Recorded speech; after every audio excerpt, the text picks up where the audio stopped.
শুক্রবার দুপুরে গোলাঘাটি বিধানসভার আরও দুটি গ্রাম পঞ্চায়েতের নবনির্বাচিত সদস্যা এবং প্রধান উপপ্রধানদের শপথ গ্রহণ অনুষ্ঠান সম্পূর্ণ হয়।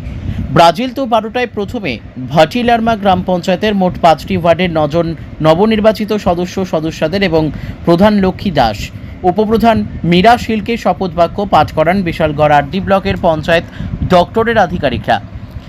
তার পাশাপাশি এদিন দুপুর 2টা নাগাদ একই বিধানসভা এলাকার গোপীনগর গ্রাম পঞ্চায়েতের মোট 5টি ওয়ার্ডের 9 জন সদস্যা এবং প্রধান উপপ্রধানকে শপথ বাক্য পাঠ করান বিশালগড় আরডি ব্লকের পঞ্চায়েত দপ্তরের আধিকারিকরা।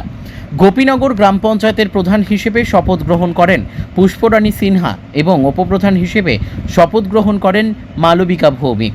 এই দুটি গ্রাম পঞ্চায়েতের শপথ গ্রহণ অনুষ্ঠানে উপস্থিত ছিলেন এলাকার প্রাক্তন বিধায়ক তথা বর্তমান প্রদেশ কমিটির সদস্য বীরেন্দ্র কিশোর দেব বর্মা, গোলাঘাটি মণ্ডলের সহ সভাপতি নারায়ণ দেবনাথ সহ জেলা ও মণ্ডল স্তরের নেতৃবৃন্দরা।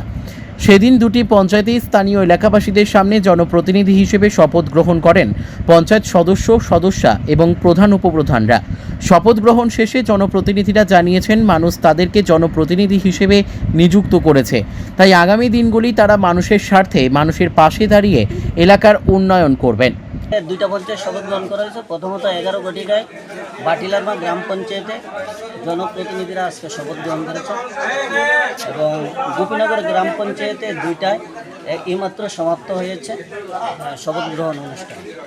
যে দুইটা পঞ্চায়েতে জনপ্রতিনিধিরা আজকে শপথ গ্রহণ করেছেন, আমি একটাই বলবো যে নরেন্দ্র মোদী এক ভারত শ্রেষ্ঠ ভারত গড়ার লক্ষ্যে যে কাজ করছেন এবং আগামী দিনেও আমাদের প্রধানমন্ত্রী শ্রেষ্ঠ ভারত গড়ার লক্ষ্যে অক্লান্ত পরিশ্রম করে দিনরাত্র কাজ করে যাচ্ছেন।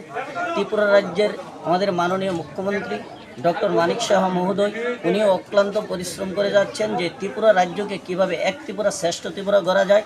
তার জন্য প্রত্যেকটি গ্রাম পঞ্চায়েতে যে আজকের জনপ্রতিনিধিরা যারা গোলাঘাটি মণ্ডলে যারা জনপ্রতিনিধিরা শপথ নিয়েছেন, আজকে যে আমাদের যে 8টা পঞ্চায়েত, সেই 8টা পঞ্চায়েতে শপথ গ্রহণ অনুষ্ঠান আজকে সম্পূর্ণ হয়েছে এবং প্রত্যেকটি পঞ্চায়েতেই সুশৃঙ্খলভাবে এবং সকলে উৎসবের মেজাজে সেই শপথ বাক্য পাঠ করেছেন।